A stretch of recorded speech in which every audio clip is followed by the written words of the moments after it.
Pertumbuhan perekonomian akan mendorong lahirnya banyak wirausaha baru.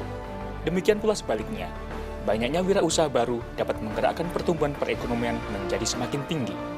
Karenanya, kewirausahaan perlu ditumbuh kembangkan secara sistematis dan komprehensif dengan mengikut sertakan segenap komponen bangsa.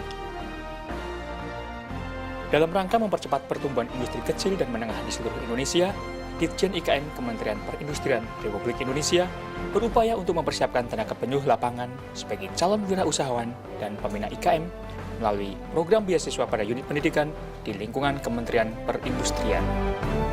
Kementerian Perindustrian menyelenggarakan program beasiswa bagi tenaga-tenaga muda lulusan sekolah menengah tingkat atas berprestasi dari berbagai daerah di seluruh Indonesia, direkrut untuk mengikuti program pendidikan setingkat D3 pada unit pendidikan di lingkungan Kementerian Perindustrian.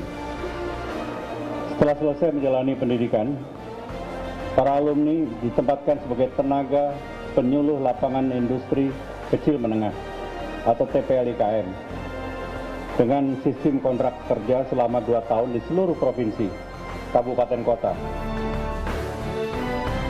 Program ini diprioritaskan bagi siswa-siswi yang tinggal di daerah tertinggal, daerah terpencil, daerah perbatasan, daerah pasca bencana, daerah pasca konflik, dan daerah pemekaran.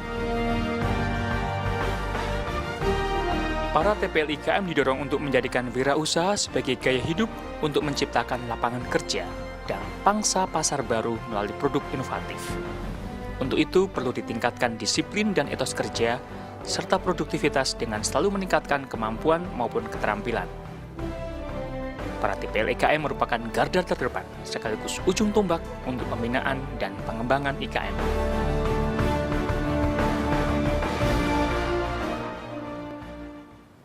Ya, pemirsa, dialog kembali kami lanjutkan. Pak Bus, tadi seperti kita lihat dalam tayangan, memang program-program tadi yang disebutkan oleh Pak Hadi itu ada pembenihan, penempaan, dan juga pengembangan itu yang diterapkan dalam TPL IKM itu. Ya. Jadi program TPL ini betul-betul bahwa kita mendesain, makanya kita kelompokkan dengan wirausaha baru by design tadi itu. Memang kita set betul dari awal sampai dia menjadi besar sebetulnya. Alasan lain, memang dalam pembinaan IKM ini kita perlu penempaan dan pengembangan nantinya. Pak, kalau mereka yang mempunyai pendidikan, waktu ada teknologi baru atau waktu kita perkenalkan teknologi baru, mereka nangkep, mereka cepat menerimanya, menurutnya. Berbeda kalau IKM itu dikelola oleh mereka-mereka yang katakanlah yang tidak berkesempatan mengikuti pendidikan. Sehingga waktu kita mengenalkan teknologi, mengenalkan satu inovasi-inovasi baru, pengalaman kita menunjukkan bahwa daya tangkap mereka, daya serap mereka, setiap apa yang kita berikan itu sangat kecil sekali. Sehingga kita berkepentingan tentunya supaya IKM itu dikelola oleh mereka-mereka yang educated. Dan kita tahu bahwa industri sekarang tidak bisa dilepaskan dari teknologi. Teknologi sangat menentukan untuk meningkatkan efisiensi dan produktivitas mereka dan meningkatkan daya saing. Tanpa itu mereka tidak akan bisa bersaing dengan produk-produk lain. Oke, Febri mungkin ada pertanyaan. Ya, jadi 375 yang well educated dan well training akan lahir ya Pak tahun ini Pak, angkatan pertama ya. Ya, amin. Dan untuk Pak Hadito, saya pernah dengar kalau nggak salah ada push the pedal ya Pak ya, yang ada di the 5 arrows of new business creation and entrepreneurship yang sering Bapak sampaikan ya kalau nggak salah. Apa aja tuh 5 itu? Nah iya, makanya saya minta tolong di review gimana Pak? Ya, selama ini memang asal-muasal pemikirannya seperti ini, bahwa kita tuh pengen menghasilkan wirausaha yang tadi disebut oleh Pak Bus, yang jangan cuma jadi. Kalau cuma menghasilkan wirausaha gampang sebenarnya, karena ya hari ini mau jadi pengusaha selesai jadi pengusaha, tapi selesai beneran besok udah tutup bisnisnya. Kan kita kepengen agar menjadi pengusaha itu wirausaha yang maju makin besar kan gitu. Dan untuk menjadi makin besar memang ada, kalau saya suka menggunakan ada 5 arrow of new business creation itu. Satu adalah daydreaming, yang kedua creative thinking, yang ketiga push the pedal, yang keempat speeding up, yang kelima kemudian looking up gitu ya. Jadi nah khusus tadi Febri menanyakan tentang yang push the pedal itu. Banyak calon wirausaha yang dia sudah punya mimpi, punya daydreaming yang bagus, sudah cita-citanya tinggi, dan udah punya rencana bisnis yang bagus, creative thinkingnya udah jalan gitu, tapi nggak mulai-mulai.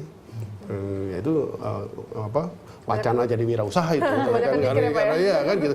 Nah, yang belum mulai itu tadi gowes pedal sepedanya itu kan gitu. Nah, padahal kalau kita tidak menjalankan rencana itu ya tidak jadi wirausaha. Nah, saya suka menganalogikan kalau mau jadi wirausaha itu memulainya itu seperti menggoes sepeda itu loh, push the pedal aja, goes aja pedal sepedanya.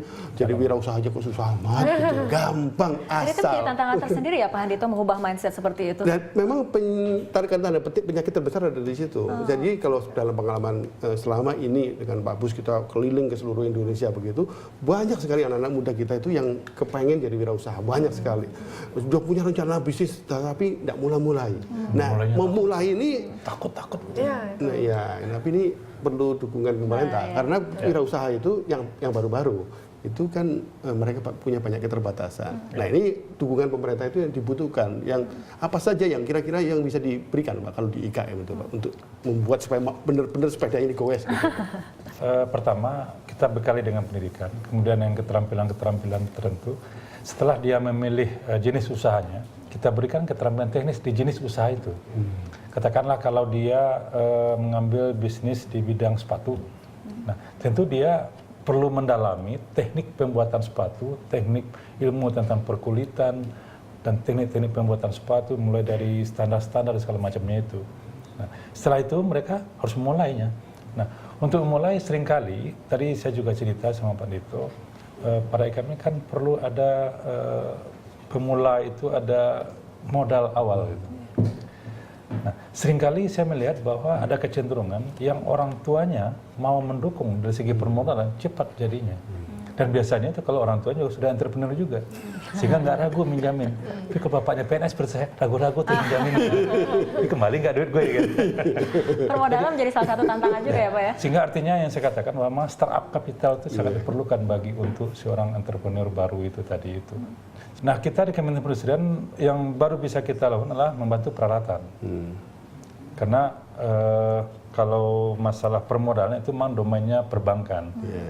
Kementerian nggak boleh, tapi kita bisa support dengan peralatan mereka perlukan untuk ini. Lalu kayak venture capital gitu nggak bisa dia? Mungkin capital venture itu bisa. Sehingga kita menunjukkan keikut sertaan dari si pemegang modal untuk sana, dan biasanya itu ikut mendampingi sekaligus.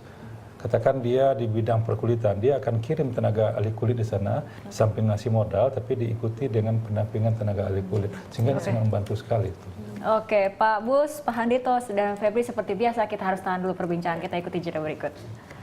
Pemirsa tetaplah bersama kami.